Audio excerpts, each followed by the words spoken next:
లోకంతో స్నేహం నిజంగానే బాగుంటది. ఎందుకు బాగుంటది అంటే అది ఆకర్షణీయంగా కనబడుతుంది. ఆకర్షణీయం అంటే నేత్రాశ ఉంటుంది.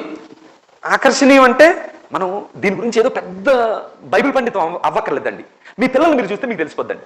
మనం ఏదో తినిపించాలని అనుకుంటాం, వాళ్ళు ఏం కోరుకుంటారనంటే యాల్పిల్ లిబే లాలీపాప్ కావాలని కోరుకుంటారు. అది ఎలా ఉంటుందనంటే రెడ్ లైన్స్తో గుండ్రంగా మెరుస్తూ ఉంటుంది.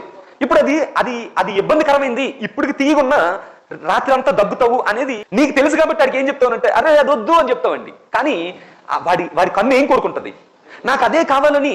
వీలైతే రోడ్డు మీద దొండ్రి కూడా ఏడ్చే పిల్లలు ఉంటారు, అవునా కదా? అంటే దాని అర్థం పడి ఏడుస్తున్నాడు అంటే వాడు అంత తీవ్రంగా దాన్ని కోరుకుంటున్నాడని. ఈరోజు ఆకర్షణీయమైన వాటి కోసం మనం కింద పడి ఏడ్చే వయసా?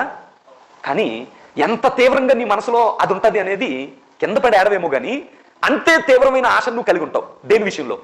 లోకంతో స్నేహం విషయంలో.